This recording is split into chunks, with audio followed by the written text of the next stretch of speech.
please silence your electronic devices and stand for the invocation given by Councilmember Richard. Please join me in the Lord's Prayer. Our Father, who art in heaven, hallowed be thy name. Thy kingdom come, thy will be done, on earth as it is in heaven. Give us this day our daily bread, and forgive us our trespasses, as we forgive those who trespass against us. And lead us not into temptation, but deliver us from evil. I pledge allegiance to the flag of the United States of America and to the republic for which it stands, one nation, under God, indivisible, with liberty and justice for all.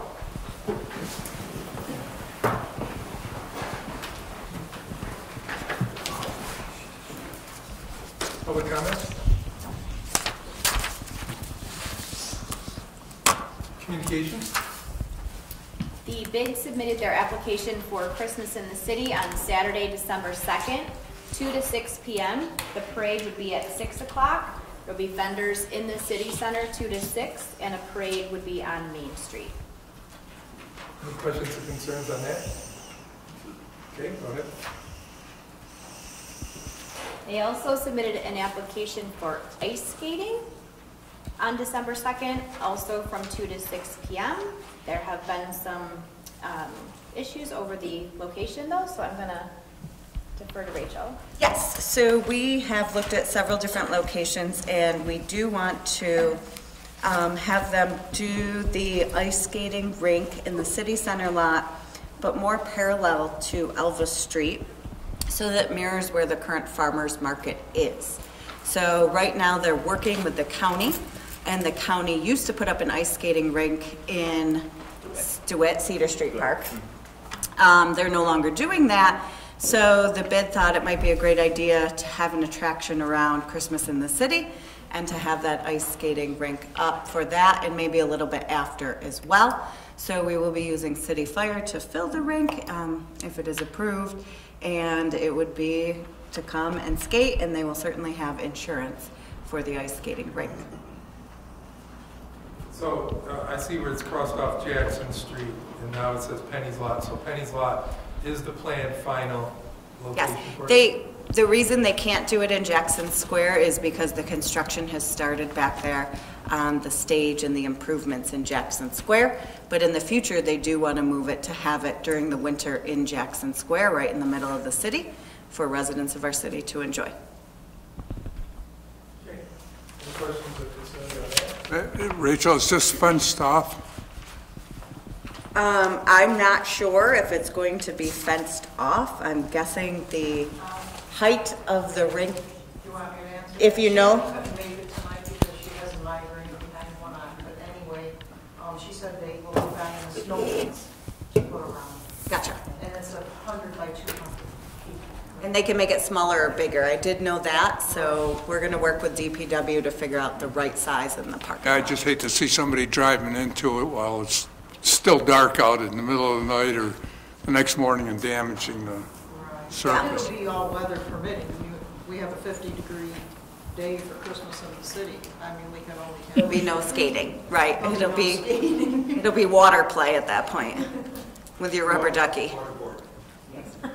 I mean, it's worth a try. I mean, if people enjoy it and gives them a place to skate in the wintertime during Christmas in the city, I think it's a great idea. I just hope the weather cooperates for us, and then it makes it work out really well. So we'll know, and if it doesn't work out this year, then we can think about that for next year maybe. I don't know. I think I'd take the 60 degrees. Yeah. But I mean, winter's fun, and if you can do more things in the city, I mean, we're always looking for things to do. I think it's a great idea. It's worth a try anyway. All right, next one is the liquor license. Yes, so I apologize on the name.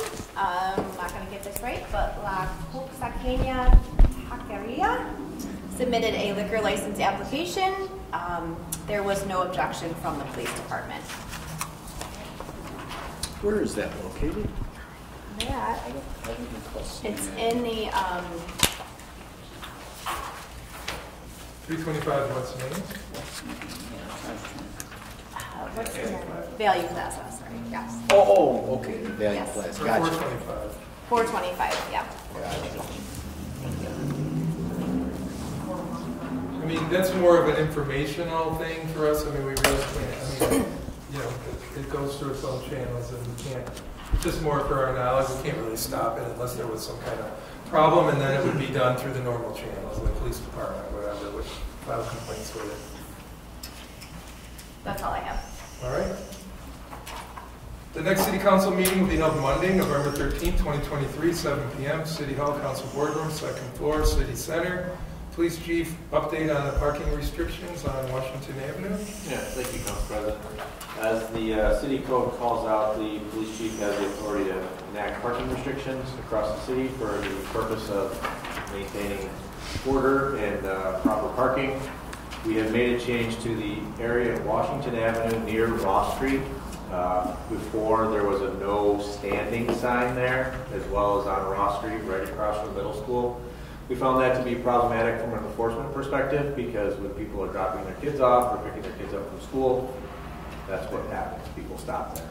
So it has been changed to a no parking rule from 7 a.m. to 9 a.m. and 2 p.m. to 4 p.m. on school days. Obviously, you've looked at it. Do you think this is the best course of action? This is the best course of action. I think it's a good idea. Yeah. So it's really from an enforcement standpoint, because you've got all those people that are dropping off and picking up. If you make it a no parking, you ensure that nobody actually parks there, but if somebody's stopping for a minute to drop one of the children off, they're fine. Right. Carry on. Right. Yep. Okay. Any questions on that? All right, thank you. The Marchicelli agreement for Richmond and Harvester? So in your council packet, you have a resolution and memo looking to agree to enter into a supplemental agreement number 2 for the Richmond Harvester project that was completed last fall. Previously, the city of Batavia was awarded roughly $2.9 million worth of federal aid/Marchicelli funding, which does not quite cover the full 95% reimbursement cost of the Richmond Harvester project. In order to receive the full 95% project reimbursement, we need to enter into a supplemental agreement. This agreement will award the city of Batavia $3,001,071 in funding, which is roughly a $67,000 increase from the previous amount, and that will fund the entirety of the project at a 95% reimbursement level. Entering into this agreement will allow us to request our final 2 reimbursement requests and close out the project. Any questions on that? Did we get the grass situation taken care of? I mean, it seems like it was. Well, last time we talked, you said they were really helpful and they went down there and did some work. They were. And we had a couple times where we had city DPW actually go out and address a couple minor issues. But yeah, all of that is taken care of on both Richmond and Harvester. Okay, good to hear. Thank you very much. Public hearing for the district plan update for the bid district. Yes, thank you, Council President. You have before you the local law amending the Business Improvement District Plan. The last amendment of the plan was March 8th, 2021. The bid has requested that we update a very specific portion of the plan in relation to the Capital Infrastructure Fund. They currently have $222,000 designated to be used for projects, and they asked to amend the list we had previously to include capital purchases, enhancements in the district of decorations, banners, planters, light poles and accessories, signs, wayfinding, decorative trash bins, and potential sidewalk improvements. So they'd like the ability to do these types of projects within the plan and to spend this funding on those projects. So by modifying the plan, you'd give permission for them to undertake these type of activities with this funding. This is a local law change, so it will need to go through the public hearing process. So this is basically what we're moving today would be to schedule the public hearing. Correct. So this will go to a business meeting, and that business meeting we will vote to officially schedule the public hearing on the 27th of November, I believe. That's correct.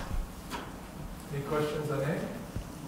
Okay, so are we in consensus to move that to a future business meeting?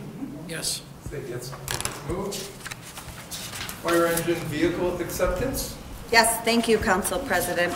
There are actually 3 memos or 3 resolutions that we're asking for City Council to move to the business meeting this evening in relationship to the purchase of the fire truck. As you're aware, a year ago, the city approved us purchasing the fire truck, and the fire chief has given you a nice little sheet on it, and I'll let him speak specifically to the truck after I talk about the finances. So our funding package from USDA included a $665,000 loan at 2.5%, and that's a 20-year loan, a grant of $100,000, and the city contributed $36,681 from our fire reserves account. The truck has been built, is ready to be delivered, and there's 3 separate resolutions that council needs to pass. The first one is to approve the purchase of the fire truck and announce that the project has been completed.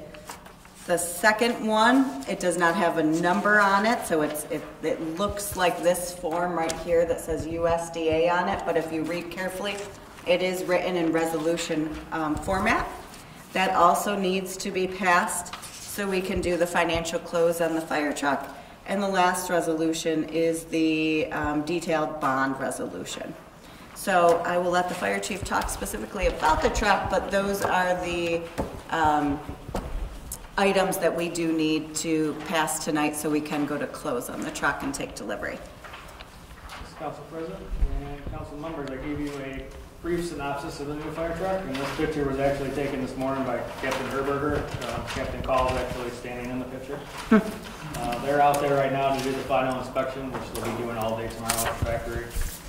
This truck will replace engine 11 as our first run, and engine 11 will move to the reserve status, and then our reserve engine will be taken out of service.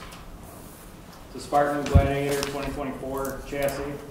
It's 1,500 gallons per minute and 750 gallons of water. Once they finish the inspection, we're estimating it to be shipped to Colden Enterprises in Kenmore sometime around the 1st of November, and then they'll have it to upfit it with tools and some accessories. And then sometime in mid-November, it'll be delivered to us, and the only thing we'll have to do at that point is the decals. It'll be placed in service. So at this point, it's just the generic truck at this point, and that's what you're checking out, is what you said? Yeah, it's completely built by the factory. But all your equipment and everything isn't fine-tuned, custom for you. You know, in other words, the stuff, you're still going to have it fitted out with some more stuff, right? Yeah, all the hand tools and stuff like that. Right. The mounts for those, that's what's going to be getting put on in Kenmore. But the truck itself is complete. They're just doing their final inspection to make sure it meets the specifications, and then it'll be shipped out here. Okay. Any questions? What happens to the reserve engine that's our current reserve engine that we're taking out of service? What do we do with that? Probably be surplus. Yeah, it'll be surplus, and if there is a potential to put it on a sales site for an engine, we'll do that. Otherwise, an auction, we can look at various ways, but it has to go through the process of being surplus. Is that one we're getting rid of, is that the last, is that yellow? Is that yellow? No, we don't have any more. So that's been phased out already, I thought so, yeah. I knew it was the thing in the past, but it seems like everything's more the red traditional look. And I like the looks of it. Hope it lasts us many, many years and get good use out of it. Should. Anything else, Bob? Yeah, I have some questions about this rural bond at $665,000 to improve the fire station, to expand it. How much are we going to enlarge the building? There's no expansion of the building. This is draft language from USDA. This is a standard USDA resolution that they require. It's part of the closing package. Okay. And it says, so it's and or. So the entire statement says, resolution of the City Council of the City of Batavia authorizing and providing for the incurrence of indebtedness for the purpose of providing a portion of the cost of acquiring, construction, enlarging, improving, and or extending its fire truck. So in that case, cross everything out except for acquiring and fire truck, and we're good to go.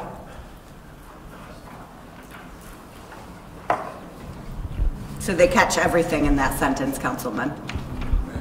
Yes. Anything else? Okay, so are we in consensus? That will move, all 3 of these will move to tonight's special business meetings because they're time sensitive and we need to take action on it. Yes. Is there anything else you want to add to that before we close? You've covered all three pretty much. No, I'm just very glad we were able to get a 2.5% interest rate because we do have almost enough in reserves to pay this off. But at this point, the funding in reserves is making more interest being there than what we'd pay out. So we, and with the help of Heidi, who does a really nice job, with all of our investments, look at each of these opportunities, and we're actually able to make a little bit more on our investments and our reserve funds while we keep this financing out there. That may change. There may come a point when investments aren't as lucrative and we do want to pay it off, but I'll bring that to you when the time comes. Anyone else? Okay, motion to adjourn. Mr. Beasley. Seconded by Mr. Canale. Call the roll. Councilmember Veely? Yes. Twitchell? Yes. Canale? Yes. McGinnis? Yes. Briggs? Yes. Schmidt? Yes. Richmond? Yes. Bayakowski? Yes. Jankowski? Yes. Okay, and I'll call to order the special business meeting. We'll sign the items. Item 108, 2023, the various committees to board, Mr. Richmond. 109, 2023, the fire truck completion, Mr. Veely. 110, 2023, the indebtedness for the cost of acquiring the fire truck, Mr. Canale.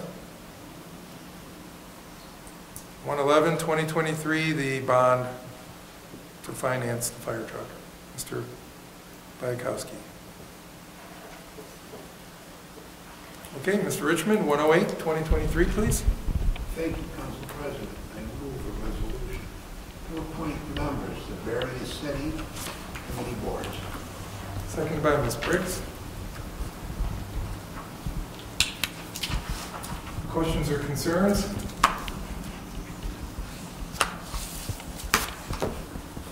Okay, call the roll, please. Councilmember Richmond? Yes. Bayakowski? Yes. Jankowski? Yes. Veely? Yes. Twitchell? Yes. Canale? Yes. McGinnis? Yes. Briggs? Yes. Schmidt? Yes. Okay, resolution 109, 2023, Mr. Veely, please. Thank you, Council President. I move a resolution to approve the purchase of a fire truck project completion. Seconded by Mr. McGinnis. Questions or concerns? Call the roll, please. Councilmember Veely? Yes. Twitchell? Yes. Canale? Yes. McGinnis? Yes. Briggs? Yes. Schmidt? Yes. Richmond? Yes. Bayakowski? Yes. Jankowski? Yes. Resolution 110, 2023, Mr. Canale, please. Thank you, Council President. I move a resolution authorizing and providing for the incurrence of indebtedness for the purpose of providing a portion of the cost of acquiring, constructing, enlarging, improving, and/or extending its new fire truck facility to serve an area lawfully within its jurisdiction to serve. Second by Ms. Schmidt. Any questions or concerns? Call the roll, please. Councilmember Canale? Yes. McGinnis? Yes. Briggs? Yes. Schmidt? Yes. Richmond? Yes. Bayakowski? Yes. Jankowski? Yes. Veely? Yes. Twitchell? Yes. And resolution 111, 2023, Mr. Bayakowski, please. Thank you, Mr. President. I move a resolution authorizing a general obligation statutory bond of the City of Batavia, Genesee County, New York, to finance the acquisition of a fire truck. Second by Mr. Canale. Any questions or concerns? Call the roll, please. Councilmember Bayakowski? Yes. Jankowski? Yes. Veely? Yes. Twitchell? Yes. Canale? Yes. McGinnis? Yes. Briggs? Yes. Schmidt? Yes. Richmond? Yes. Okay. Mr. Lee, you want to take this into executive session, please? Yes, thank you, Council President. Whereas Article 7, Section 105, 1D of the Public Officers Law permits the legislative body of the municipality to enter an executive session to discuss proposed, pending, or current litigation. Whereas Article 7, Section 105, 1H of the Public Officers Law permits the legislative body of the municipality to enter into executive session to discuss the proposed acquisition, sale, or lease of real property, or proposed acquisition of securities, or sale or exchange of securities held by such public body, but only when publicity would be substantially affect the value. Therefore, whereas Article 7, Section 105, 1F of the Public Officers Law permits the legislative body of municipality to enter into executive session to discuss the medical, financial, credit, or employment history of a particular person or corporation or matters leading to the appointment, employment, promotion, demotion, discipline, suspension, dismissal, or removal of a particular person or corporation. Now therefore be resolved by the Council of the City of Batavia that upon approval of this motion, the City Council does hereby enter an executive session. Seconded by Ms. Schmidt. Please call the roll. Councilmember Veely? Yes. Twitchell? Yes. Canali? Yes. McGinnis? Yes. Briggs? Yes. Schmidt? Yes. Richmond? Yes. Bayakowski? Yes. Jankowski? Yes.